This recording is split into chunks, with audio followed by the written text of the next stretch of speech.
Guys, welcome to the I Love CVille Show. My name is Jerry Miller. Thank you for joining us on a Tuesday. Sun is shining. The snow is melting. Great day to be alive, guys. We're live in Charlottesville, the Commonwealth, the country, and the world. We're presented by Ting Fiber Internet. Crazy fast internet, Ting Fiber Internet. Judah Wickhauer is our director. If we can go to the studio camera, we'll welcome Michael Payne to the studio and to the network. Michael, good afternoon. Thank you for joining us. Yeah, good afternoon. Glad to be here. How are you? Doing good. Yeah? Where do you want to start? Why don't we start with, how about this? Q1, a little out of COVID. We still have a ways to go. How would you say State of the Union for Charlottesville is? Yeah. Well, I think, in Charlottesville, like across the country, there's a lot of work to do. Like you said, we're still not out of the pandemic. The vaccine rollout is continuing. Obviously we don't have the supplies nationally that we would like to, but I think we've still been able to distribute the doses. None have gone to waste. It's ramping up, and I think that's going to allow for a bright spot, I think, over the next few months to sort of move out of this. But in the interim, we can't get COVID fatigue. Some schools are returning to in-person instruction. Little League sports and some other things may open up.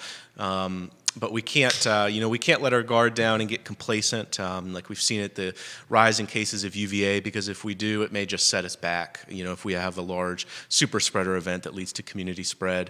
But I think over the coming months, we'll slowly open up more. A lot of attention is going to need to go towards providing relief to people who have faced economic impacts. Obviously, the business community has been pretty devastated. But I think there could be a lot of opportunities if Congress passes the new stimulus bill. That'll open up a lot of money for us locally to invest in programs to help people recover and get back on their feet after COVID.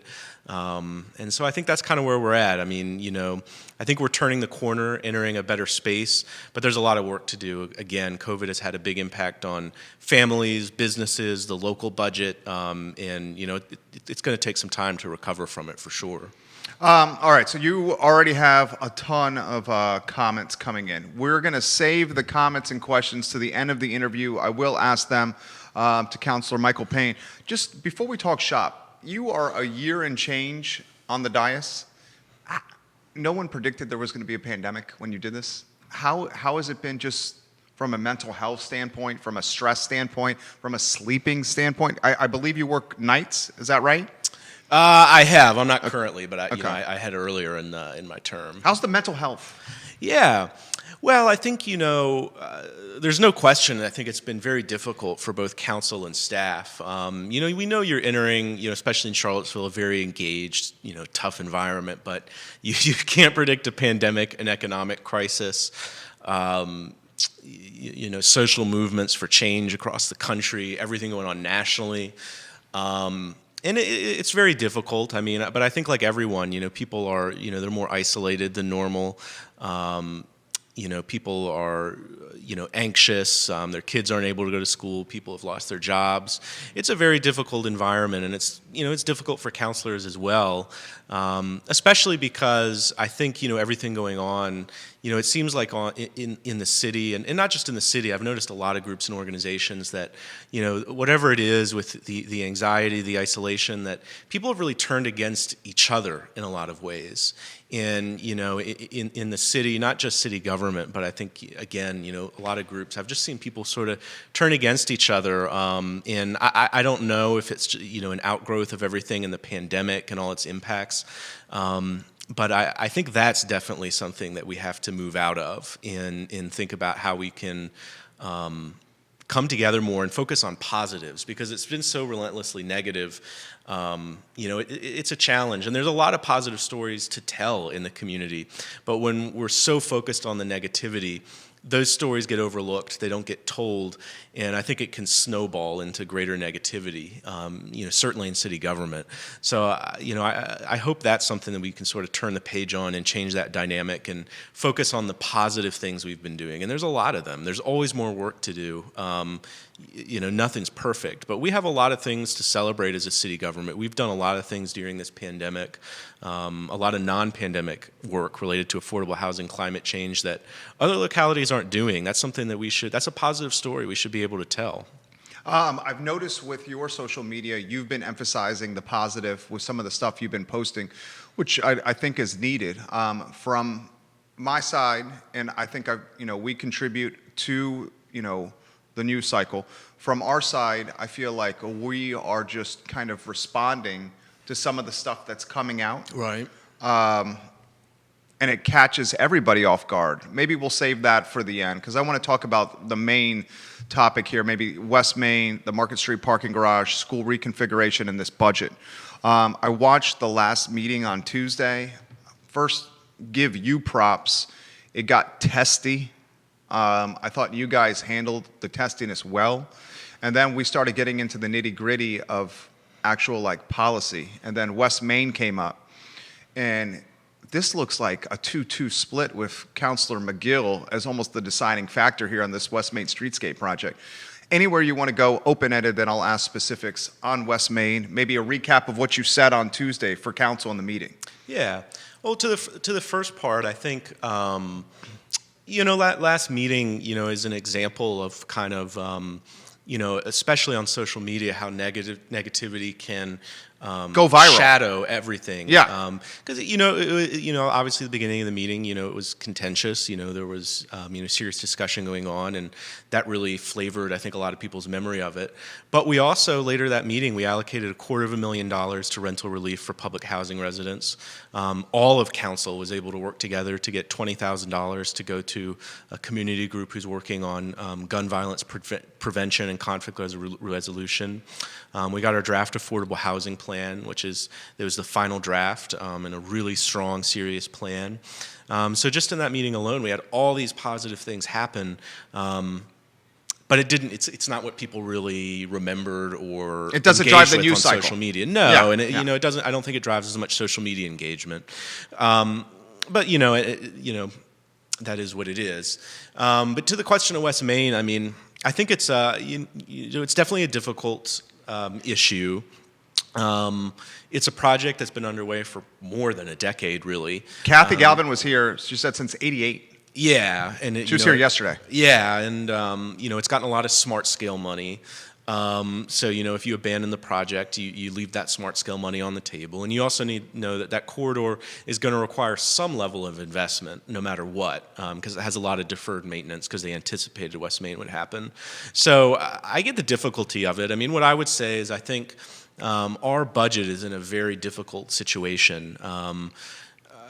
Both because of the pandemic and because over the years, a lot of projects have been added to our CIP where bondable projects go. And it was easy to add things to it because if you add something to it, you don't need to immediately pay for it. It's not happening. So you can put something in it and say, we're doing that, we're taking action on it, and you don't need to worry about how to make it work in the budget.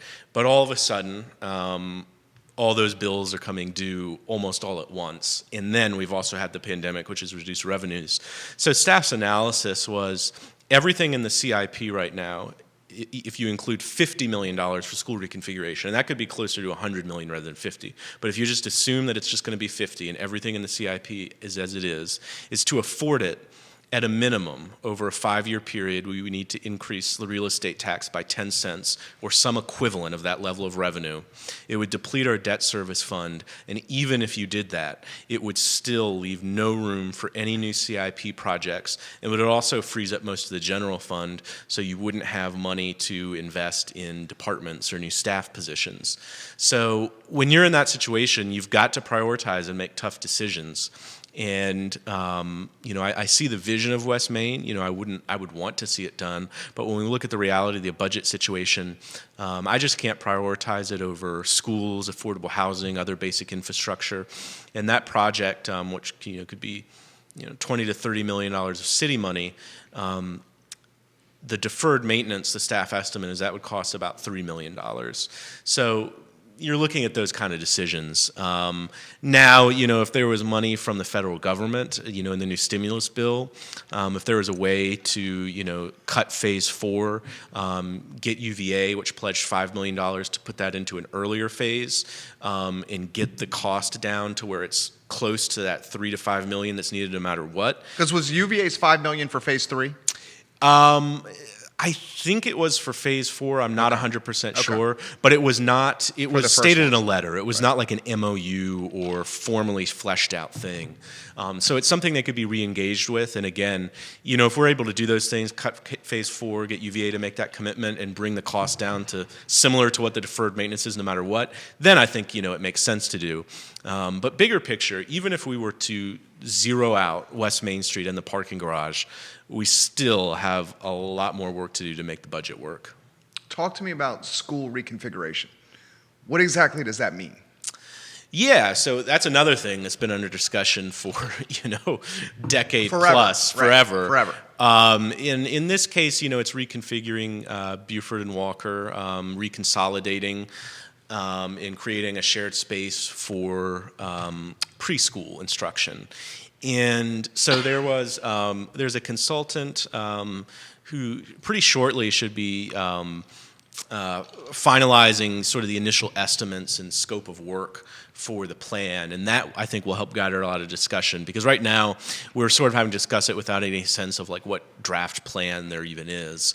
So that's the goal, and again, a lot of people when they've looked at it, they've said, really, that's a project that could be $100 million plus. $50 million is definitely a lower, more conservative estimate of the cost. And we know we also have a lot of deferred maintenance in our schools. There's a lot of maintenance and upgrades that are going to be necessary no matter what. So I think, at our last council, if it wasn't our last council meeting or work session, Peter Krebs with the Piedmont Environmental Council, I think actually made a good point at the end of the meeting, and he said, we should look at what went wrong with West Main and think about from a project management standpoint how to improve that and apply that to the schools. In other words, don't say, this is our total dollar amount, make whatever you want fit within it. Don't say, do your dream project, we'll figure out the cost and figure it out. Instead, sort of figure out what are our goals, what are the specific things we want to accomplish from school reconfiguration, and work from those goals to get to the most cost-effective and best solution.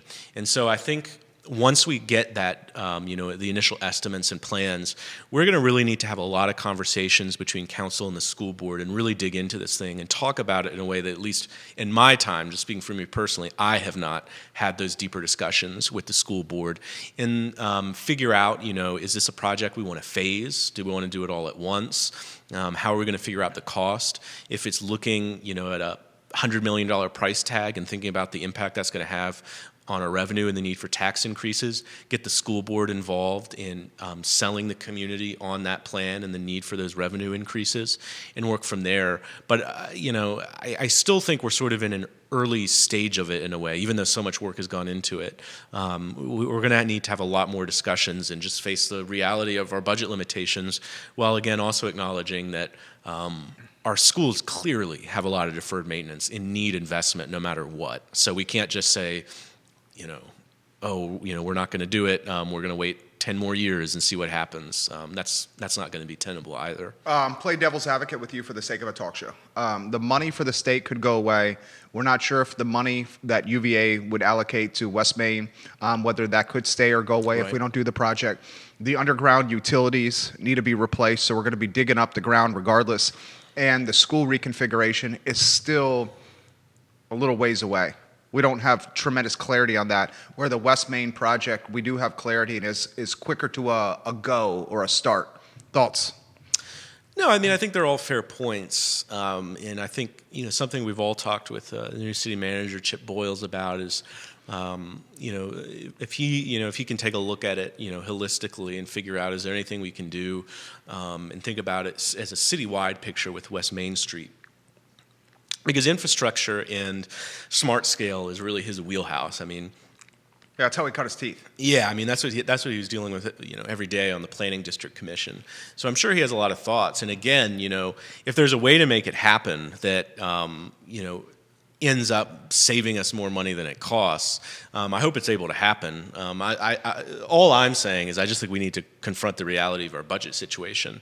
And we're in a budget situation where any decision we make, if you're saying, do this, you have two questions. What are we going to cut to make it happen? But is it zero sum? Is it that binary?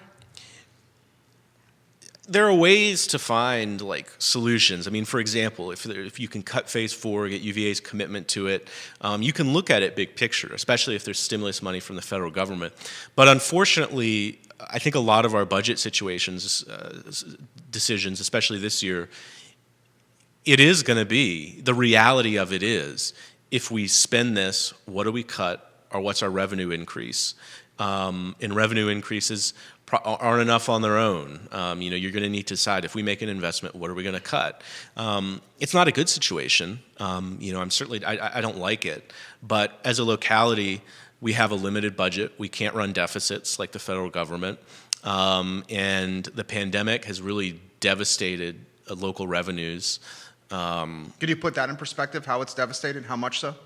Yeah, so at a minimum now, this year's budget revenues are projected to be $10 million lower than the original projection, and that original projection was already lowered from what was thought was going to happen. So it's roughly a $200 million budget a year, roughly, right? Yeah. And then the initial projection, if memory serves correct, was it 10 or 15% below the 200, and now it's an additional 5% on the 10 or 15 initial projection. Correct. And so this is a serious deficit. Correct. In the previous budget cycle, we had allocated money that would have gone to the debt service fund, around $10 million, and put that into a contingency reserve to handle revenue shortfalls.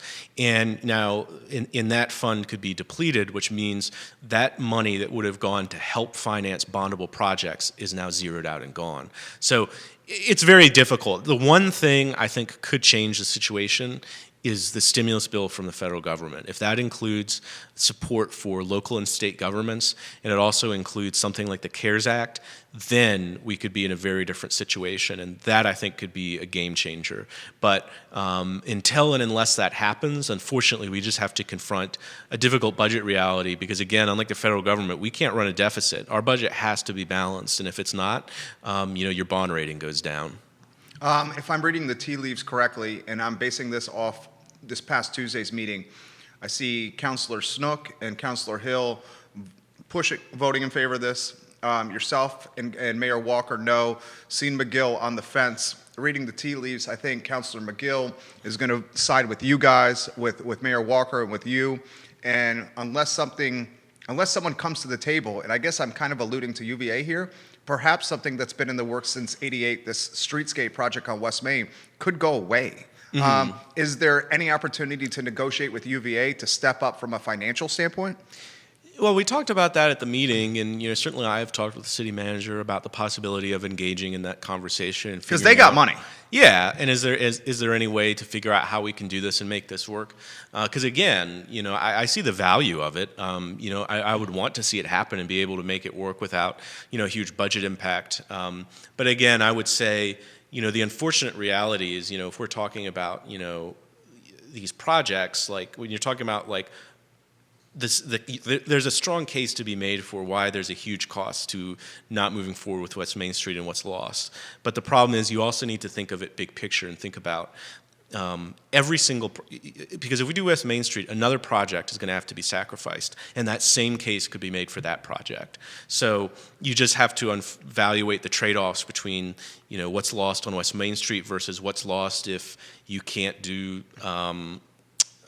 redevelopment of Friendship Court or school reconfiguration or basic infrastructure investments on bridges or something. But the devil's advocate play for you is that stretch of road is arguably the most important in the city of Charlottesville. And then also another point that also kind of supports that side, this is for the sake of a talk show, is the digging of the stuff on the ground that needs to happen. So we're going to make the investment into that area, regardless if it's a streetscape, we're going to make a portion of the investment into the area, regardless if it's a streetscape, right? Because of the, is it gas? Is it gas utilities? Something along, I know, rough, I don't know as much as you do, is I guess what I'm saying. Well, there's gas and utilities there, and there's the undergrounding of utilities, which is not something that is necessary, and that's like a third of the cost, I think, of the streetscape. Right. But again, the staff estimate for the deferred maintenance necessary no matter what is around $3 to $5 million, and the streetscape of city money is like at least $30 million. So, and again, I'm not saying I don't want to see it happen. I mean, if there's a way to get it done, and engage UVA, cut phase 4, and get to a solution for it, I think it would be a good thing. We've just got to, but again, we just have to confront the brutal reality of our budget situation. Yeah. I mean, we can't fund it all. This guy's being honest. I love it here on the show. We'll get to the comments here. Multiple folks have posted in the feed. Get Michael's take on the garage on Market Street. Another tough project here. We had Lloyd on the show, Councilor Snook, and his take, I think, said a lot. I mean, because this guy's an attorney, and he's saying, maybe we consider not building the garage and we just go with the agreement with the spaces in the Market Street garage and give the county some money back for that land. And when Councilor Snook is making a comment like that, I'm like, whoa, this probably is not going to happen here. Anywhere you want to go on this topic? Yeah. I would say the first thing is everyone is committed to meeting the agreement with the county. Right. We want to meet it. We're going to meet it. The question is, how do we meet it?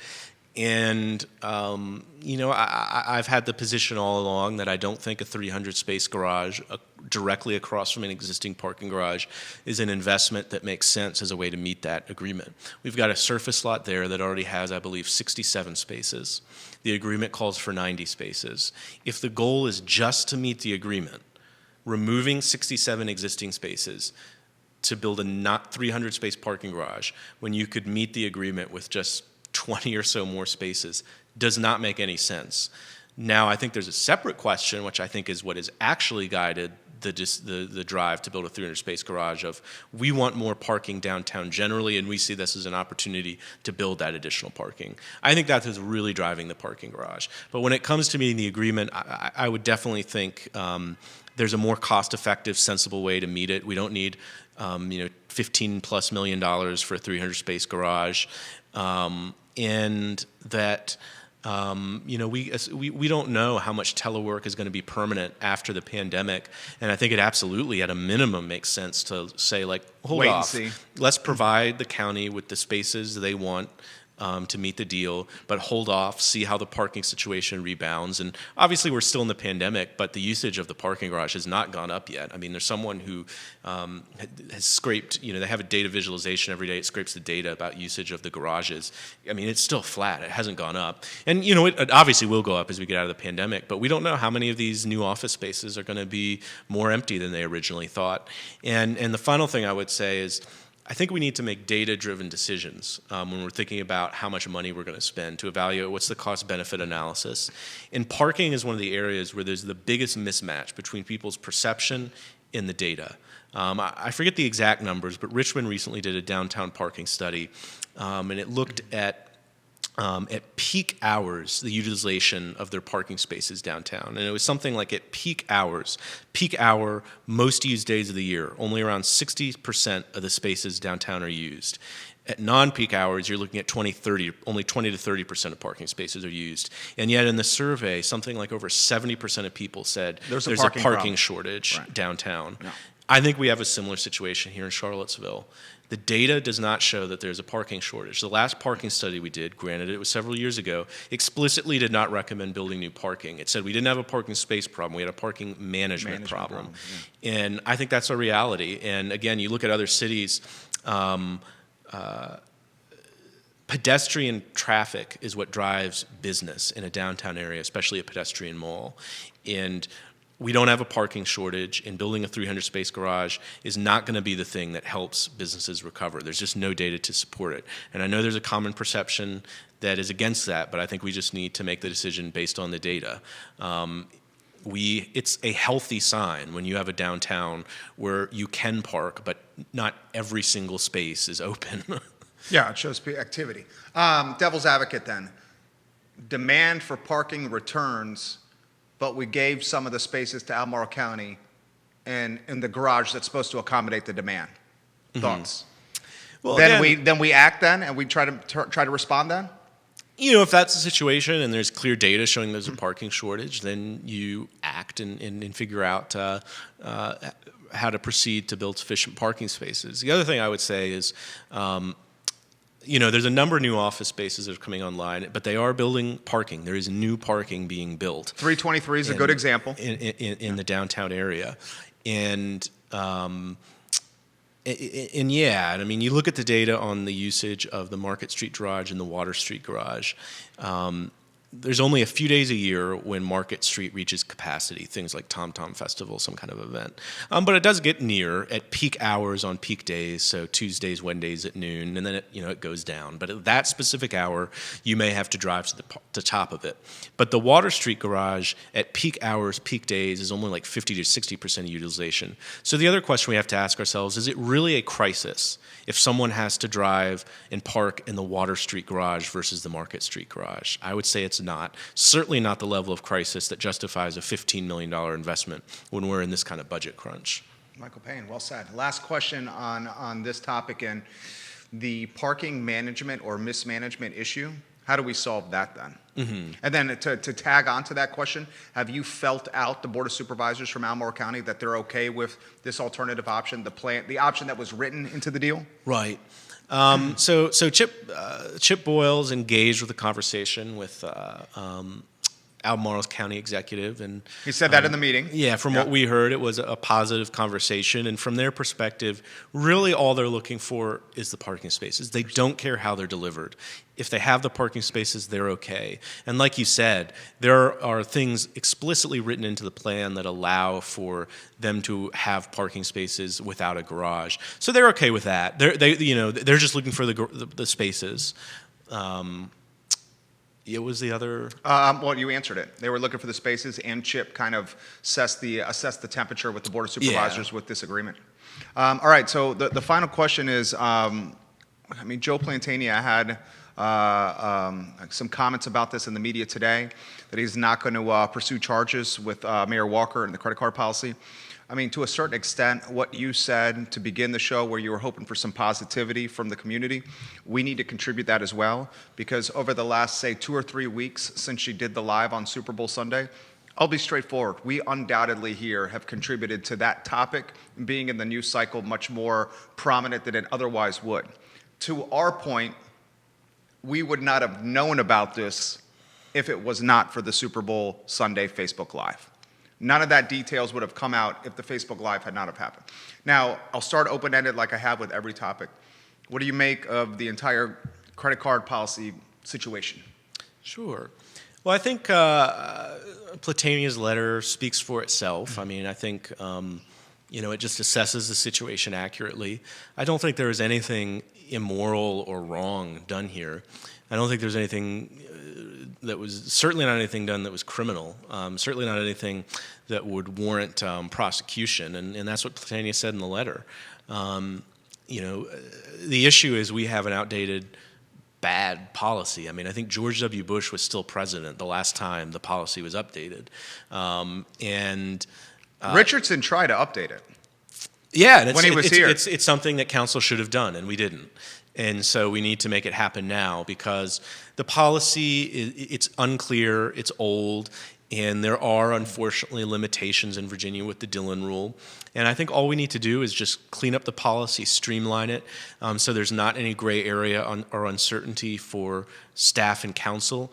And I think we can do that in a way that still allows for council to support council initiatives and to provide support for people who are serving on boards and commissions in some cases, the same way the Planning Commission receives a small stipend for being on that board. And in fact, if we clean it up, we can make that happen in a clearer, more effective way and do more of it. And that's really all that needs to happen. So again, I don't really think anything was done here that was immoral or wrong, and again, certainly not criminal. It's just an old, outdated policy, and I think that's really where, in every conversation I've had with other counselors and the conversations we have heard from staff, that's really the only goal here is to update the old policy. There's certainly from my perspective, and I haven't heard from anyone else, there's no intention or effort to get anyone in trouble or to say that something wrong was done. It's just, we have a lot of outdated policies and procedures that we need to clean up to prevent gray areas for council and staff. And, it's one of the things that we have committed to and I think need to follow through on after we've had all these staff departures and the turnover in the city manager's office and throughout the organization.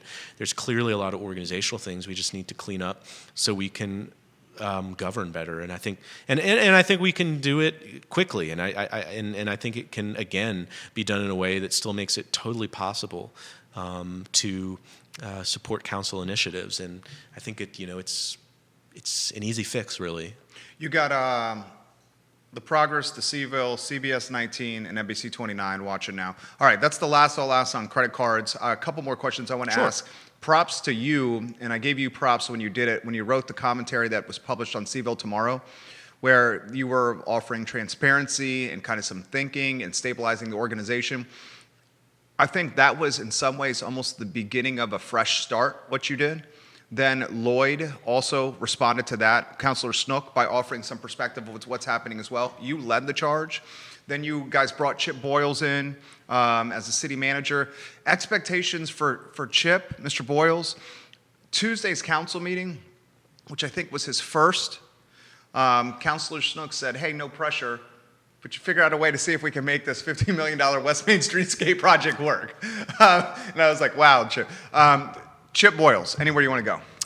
Yeah, well, again, like I said in that article in CVille Tomorrow, we can't sugarcoat where we've been. I mean, the city organization has been in a bad place. We are not where we need to be. We're not where the community wants us to be, and it has ground to a halt so many things we need to do, and it's just overshadowed everything. So we have to confront that reality and begin the process of rebuilding and moving in a different direction, and I think that's starting. And again, I think it's important to focus on all the positive things that we are doing, that staff have been doing, and there's a lot of success stories to tell and build from there.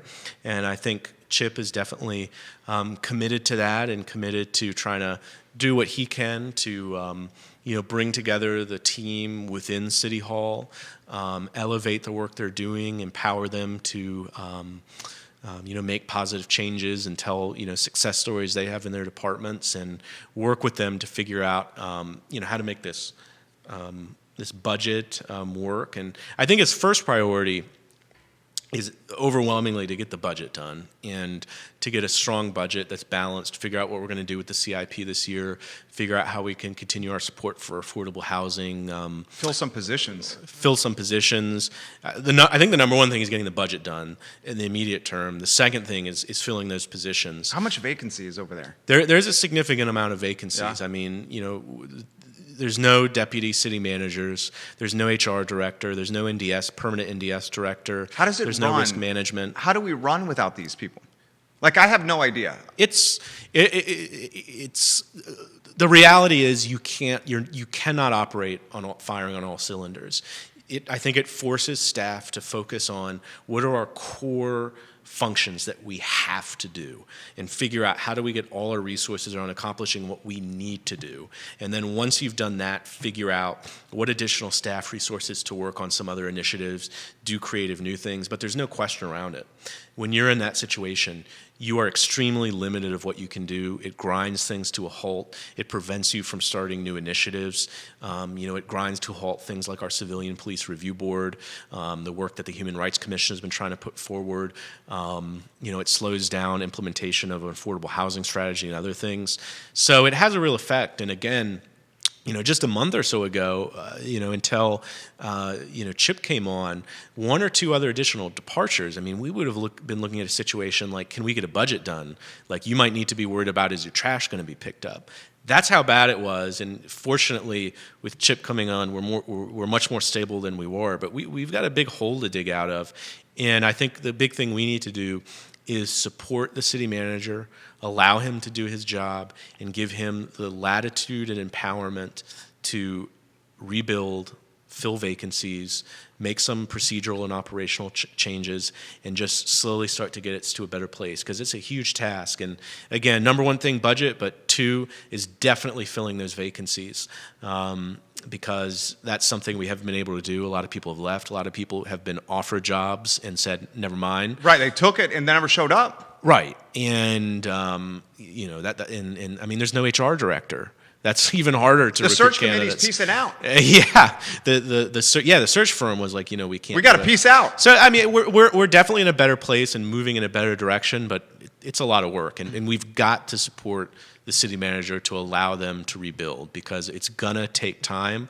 Unfortunately, the energy is going to have to, we've got to get first things first. We've got to rebuild that basic foundation before we're really able to do a lot of things like fully execute our affordable housing plan. I wish that wasn't the situation, but when you don't have assistant city managers, there's no housing coordinator, no permanent NDS director, it's just the reality. Multiple people giving you props on the transparency today. I'm mindful of your time. Last question. Sure. Last question. And then Alex Urpí will join us, guys. This election is huge. We got 2 spots. From what we know, we got Juan Diego Wade, who's going on the record saying he's going to run. Brian Pinkston's going to run again. Mayor Walker has said that she will run again. So right now we know 3 spots, 3 people for 2 spots. The folks that get elected at these 2 spots are going to be with you, and you obviously know this, you, Cena, and Councilor Stook, Councilor McGill, Councilor Stook, for what, 2 more years? 2 years. And you guys are going to have to do potentially West Main. You guys are going to have to do potentially this Market Street garage fiasco, the school reconfiguration, this budget, take us out of COVID, figure out what the long game is for the city manager, help us hire all these spots. I mean, this election is huge. It is, and some of the other things that will be happening over the next 1 to 2 years is the Police Civilian Review Board getting an executive director, getting their Executive powers. Director of Police Civilian Review Police Board? Civilian Review Board, Okay. getting their powers that are allowed by the General Assembly beginning in July, redevelopment of Friendship Court, redevelopment of public housing in Friendship Court, the zoning rewrite, the affordable housing plan, which includes all kind of different things. So there's, finally movement on the statues when that litigation is finished up. So Taking us out of COVID. Taking us out of COVID. So there's definitely, over the next 2 to 4 years, there's going to be a tremendous amount of things that have happened, and there's going to be a lot of things. I think it's a lot of things that work that had been started years ago that is finally being executed. It's like the finish line is this 2-year period coming up for a lot of stuff. Right. So it's going to be a huge time, and the next council is definitely going to be very important to getting work done, and to understand exactly where these projects are, what it takes to get us to the finish line. Because on a lot of these projects are at the point where the advocacy has spurred the beginning of the work, and now it's the nuts and bolts of how do we execute it, finish it, get it over the finish line. And as we've seen, that's really difficult, and it's a lot of in the weeds, nuts and bolts thing that requires a lot of staff, a lot of collaboration with staff and council. Are you picking a horse in this race, or 2 horses in this race? They're going to be sitting next to you for 2 years. Right now, in any election, I want to see everyone who's running, see what their platforms are, before ever wading in. I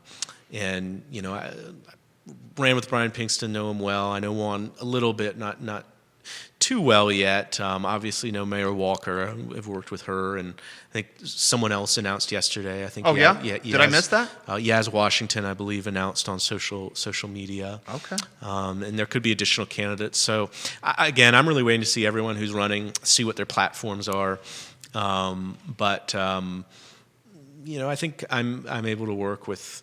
You can work with anybody. Everybody who's running, and just really looking to what the policy platform is, and what your experience and approach is in order to executing the policy work that we've been beginning. Because exactly like you said, we've got a tremendous amount of work ahead of us. But I definitely agree. I think it's going to be an extremely important election, and I think people definitely need to pay attention, know what people's platforms are, figure out candidates we're running on, and And certainly from my perspective, coming from the progressive community, a lot of progressives are very divided at this point. There's a lot of infighting. People need to figure out both parties. Yeah, I mean, maybe it's just everyone. It's just COVID, right? Yeah, maybe it's everyone is divided at each other's throats, infighting, but. We need to really figure out, progressives, people are committed to housing change, what it's going to mean and look like for us to unify and come together. Because I've said this before, but I'll say it again. The bottom line is everything we say that we care about, the change we wanted to see happen after the summer of 2017, redevelopment of public housing, Friendship Court, Police Civilian Review Board, our climate action planning process, your the platform zoning rewrite. All of it. Yeah. Everything we say we care about and want to see happen, certainly a month ago, was on the verge of collapse. And we're still in a situation where our ability to execute these things is in question. If we can't get it together, unify, rebuild the city organization, and execute these things. And the danger, I think, is if we can't get it together, govern, get these things done, people are going to say, this is what happens when you try to make change. Look at what happened when you try to change how things were done, invest in affordable housing. It flopped. That's what people would say. Right. Yeah. It flopped. They couldn't do it. They can't govern. This is why we need to go back to focusing less on change. And I think that's the risk. And that's why we really need to come together. And I think it's everyone in the community wants to see change happen. But if we can't get to a better place, it can't happen. And so much of it has come close to falling apart. Now, I think we can get to a better place, bring things together, and things are moving in a better direction. But, we can't sugarcoat the reality. Why doesn't everybody talk like that? That was like the most real, authentic, leadership ever. I really don't know. I mean, that was real. I've thought a lot about how much social media has changed politics and the way people engage with each other. And I don't know if this is all of it. Certainly there's a lot of history of mistrust that leads to, a lot of fighting.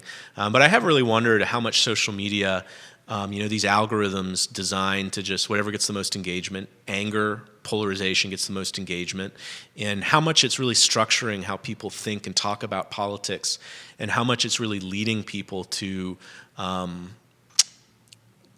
really just hate each other. Yeah, that's what's happening. And scapegoat people and say that everything going wrong is you. There's nothing complex. There's no dynamics. It's just, and I've definitely wondered how much, we've seen it happen nationally, but I've definitely wondered how much it influences what happens locally. And certainly the pandemic hasn't helped when people are online. I don't think there's any substitute for a face-to-face conversation to read people's intentions, know where they're at. And everyone being online has just fed this cycle of negativity, mistrust, anger, but it's not healthy and it's not conducive to doing anything positive. Well, can I ask you? And I promise, last question here. With council, normally it's like you guys are sitting next to each other, like people, human connection. You see the person. With it being via Zoom or Skype or whatever it is technology you guys use, you're not next to the person. How does that impact, the dynamic and interaction? I don't think it's good, and I don't think it leads to a healthy team environment. Certainly like the new counselors, we have hardly even got to know any of the staff in person because it's been on Zoom except for the first couple months. So it's harder to build those relationships. One of the things I really loved about running an advocacy was being at meetings, meeting people, having a face-to-face conversation. I'm not so big on digital communication. I mean, obviously I use social media to get stuff out there. But when it comes to communication, I just think it's a poor substitute. And all that's been gone. I mean, you can't meet with your constituents in person. You can't be at events meeting people, which is a big barrier. So I definitely think it's not conducive to a team environment. And there's no substitute for the face-to-face. And, I mean, you look at the data about these elementary and middle school students who have been all online and the impact it has on their mental health, their development. I think it's the same for all age groups. When you're in a digital-only environment, it's not good for your mental health. It's not good for positive relationships with people.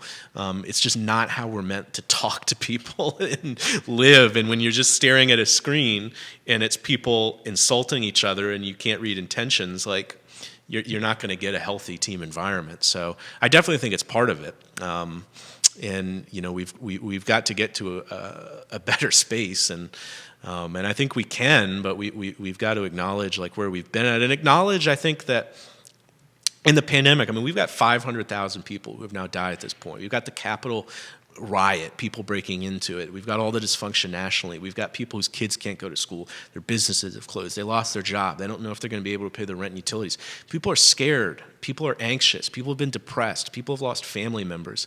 We need to focus on positive. And when we have this level of negativity on all these groups organizing locally and how we function on council, it just feeds into it, and it's the exact opposite of what we need, because I think people have really been hurt by that pandemic, and I think it's going to take us years to know and understand the extent of how much damage has been done, and we've got to be able to come together to come out of it. And I think, and like you said, I definitely wonder the extent to which people have been attacking each other and at each other's throats is in some ways a product of the pandemic and the isolation. But again, we've got to get to a different space. Michael Payne, this is one of the best interviews we've ever done. You were so real and honest, and all over people are saying authentic. Our buddy Keith is saying his transparency is leadership. And multiple people are saying this. And he's right about Yaz Washington. She announced yesterday, so I will reach out to Yaz to see if we can get her on the show. She announced yesterday her candidacy for city council. Good call on that. I missed that. Thank you. Is there anything else we should get out there? Anything I'm missing? The show is, anything you want to say? The show's yours. I guess one, I already talked about it, but just reiterate, some positive things that happened just last council meeting: $250,000 for rental relief for public housing residents, final draft affordable housing plan. Planning Commission tonight is having a work session on the zoning rewrite. $20,000 went to violence prevention. The Buck Squad is doing a lot of work. That's another crisis that I think is a product of some of this stuff, is the historic rise in gun violence, which has been devastating. And they've been working on that. I mean, the stories of what's happened with gun violence, I mean, it's just heartrending how people have been impacted over the past year. So they've been doing that work. We got an update from city staff about a utility relief program that they were able to build from scratch. Average relief of over $300 for each person who needed it. Over $100,000 went to utility relief. That's just in the past week. We've had those positive things happen, and I hope we can build on it and grow those seeds of change, but it's only going to happen if we're able to come together and focus on that work. But I think we can do it. And I guess the final thing would just be our budget cycle is underway. We've got a number of work sessions coming up.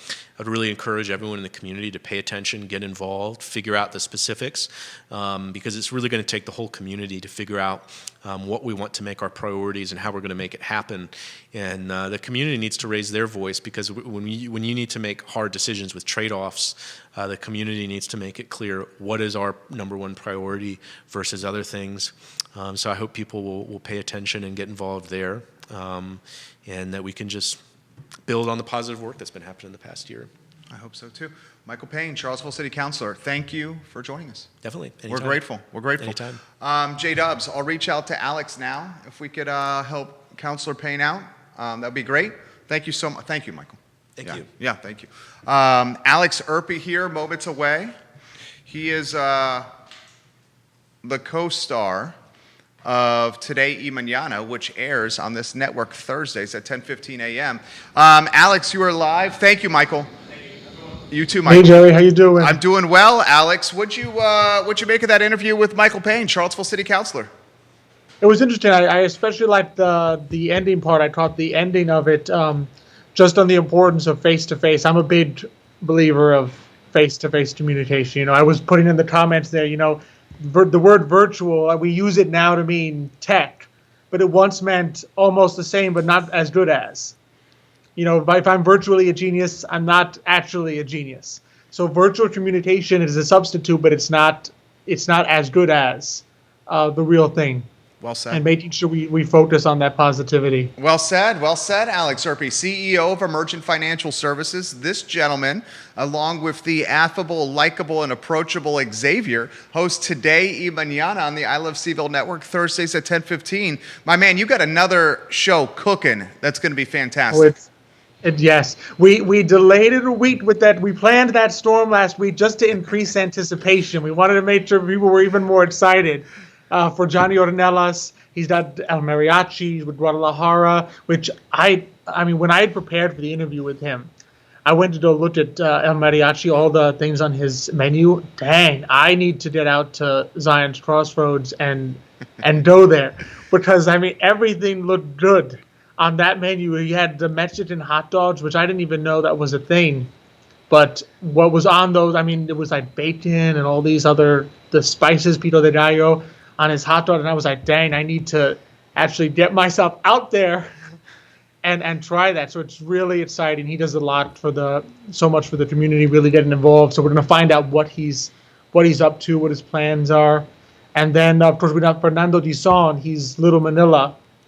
And now he's going to be Manila. I think it's Manila Street. That's right.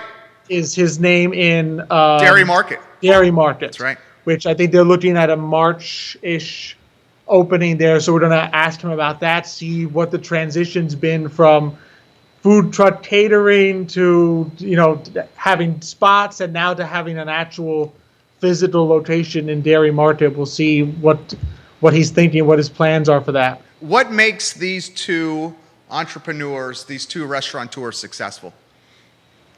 I mean, it's funny. I would say what strikes me a lot is the drive that they have, the passion, because this time you'll see some of the pictures of their food and stuff when we get them on the show. We'll have Judah share them so everyone can sort of see what they're doing. And what sort of came to mind is when I had Fernando send me some of his photos, I'm seeing just the smile on his face as he's cooking. He's in some of them like cooking. And I'm like, the smile on his face. He's not like looking at the camera. It's like candid shots of him cooking. Like, this man legitimately enjoys what he does. And you just see it with Johnny. I mean, his beautiful family, the way he cares about his family, the way he's just building that brand. You can tell when people enjoy what they do. I've said this going back to when I was in college. You could always tell a professor who didn't like what he taught and a professor who was absolutely in love with what he was teaching. And I think it's the same in every industry. It's the same in restaurants, whether it's financial, whether it's your kind of industry where you're in front of people. When someone loves what they do, you see it. And it just makes everything that they do, I think, more impactful, has a better connection with people, and it causes people to want to be around them and patronize their business. Well said. Johnny Ornelas fits that mold without question.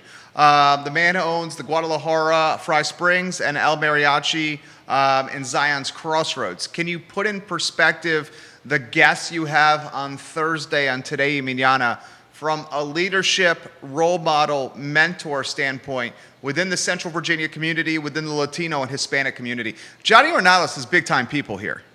Oh, he is. No, absolutely. And he was just sharing some news again last week, because they're always looking at changes in the restaurant industry and how different laws will impact it. He's always sharing information. Just last week, he was putting it out there. Be aware of how changes in laws, I think this one was state level, affect different industries. So he's always looking out for other restaurateurs, not just his own business, which is really a great way to look at it. That's how you build mentorship. It's not a competition where I get better because you've done worse. It's not a zero-sum game. True mentorship, and I think true leadership, is saying, all right, what can I do so that my growth empowers others' growth? And there's ways to do that. It's never me at the expense of others. It's always, all right, how can we grow together and really improve? And sometimes I think the best leadership, when I think of these two gentlemen, and just even a lot of the other guests we've had on, Bernardo and Lucrecia and Cristel, Noel, is sometimes there's leadership also just by doing. Like, you don't have to go out there and say, I'm a leader and doing this. It's action. It's your example is doing it. And it doesn't have to, and it's the example of starting a business as a Latino entrepreneur and putting your heart and soul into it, putting the effort in, and becoming successful. That alone, we've said this at Forward Adelante for so many years now, that alone sends the message to so many other Latinos out there, oh, wow, I can do that too. There's no reason I can't do that, because I see that they have done it. I see that others have been successful. And and sometimes, especially in fields and areas where maybe growing up, there were some Latinos who were like, that's not my field. Like financial services, I mean, I think I was inspired to get into finance. My dad is in finance. You look at people like Robert Rodriguez, he was our guest several weeks ago. He's a Latino that was in finance. So you see that, and as a Latino growing up, you're like, well, I can do that. There's no reason I can't be in that field. There's no restrictions preventing me from doing it. And sometimes that alone gives people the passion and the impetus that they need to take that next step and then become the successes themselves. Alex, you were on fire today. Alex Urpí, you're on fire. He knows that was good. CEO of Emergent Financial Services. I'd be remiss not to ask you a market question. A lot of red on the board today. NASDAQ down 2%. Tech sell-off is pretty dramatic right now. Dow and the S&P red too. What do you make? What do you make of all this? What do you make of the market right now? Where do you think the market's going to go? My suspicion is, and I've been saying this for a little while, that we were kind of at a little bit of a disparity, I think, between where the market was priced and the actual underlying economy. Because in any year other than COVID, you would look back at 2020 and say, that's a 6% recession. Yeah. Because of the fact that it was down 32% and then came all the way back, we feel much better about it. We don't look at 2020 and say, oh my goodness, it was a 6% recession. We look back and say, all right, we recovered on our way back yeah. from something that was devastating economically, right? And so I think that's part of the equation, and we may have some ways yet to go on this. One thing I always like to keep in mind is that there's two ways to look at market crashes. There's the panic way of I have to sell because the market is crashing, and then there's the relaxed way, which is this is an opportunity to buy, right? And it's why I always tend, my philosophy, and it's sort of the firm philosophy I think with that we work with at Emergent, is always to look at how much income are we generating in terms of dividends, interest, because those are your opportunities to buy more when the market goes down. Like if I've invested all my cash into stocks and they pay nothing, right, and the market goes down 30%, I don't really have more cash to put in. That's all invested. If I'm invested in at least some part of my portfolio that has some kind of interest or some kind of dividend that's paying at least quarterly, hopefully monthly, well, now when a market crash like this comes, I have some kind of cash bundle that I can then reinvest into the market and at a lower price, which is just really that you always want to sell high, buy low, and just keeping a slow and steady rate over time does that. It's I know we're all captivated, especially last year. I can't tell you how many people, there's the captivation and the excitement of the Teslas. I think Plug Power went up 600%. I mean, a lot of plugs going down now. Tesla, you brought up. Down. Tesla's negative for 2021. Mm-hmm. Exactly. And so that happens. I mean, when you have a second half like last year, there is definitely the thrill of seeing something go up massively and to have game-changing technologies. I mean, no one's denying that if Tesla and Plug and some of these other companies succeed at what they are working at, you may be talking game-changing technologies for the future. And so that is exciting. I don't discourage people from doing that. My philosophy, however, is always there's that, but you also have to keep in mind that long-term perspective and the fact that what do we trust most of all in the economy? And I still believe it's people. I believe that it's the people of countries that I trust most, even more so than individual stocks or individual ideas. I trust the ideas of a whole country or countries, in different places of the world, working together to do something. And because of that, I still like a lot of my portfolio to be, and at least our clients' portfolios, to be in diversified, like be in everything, have a little bit of everything. Because you know what, then your bucket, 80% of your savings are in the people of the United States or the people of India, the people of other places. And that's where I think the long-term growth comes from. And then we can have some fun with that other maybe 2 to 4% of the portfolio and say, okay, yes, I'm gonna put that little Bitcoin bit in. I'm gonna buy some Tesla. I'm gonna do something that I believe in, and put it in there because I know that deep down, like in the core of my portfolio, in the core of our client's portfolio, is an investment in people. in a whole group of people that we trust.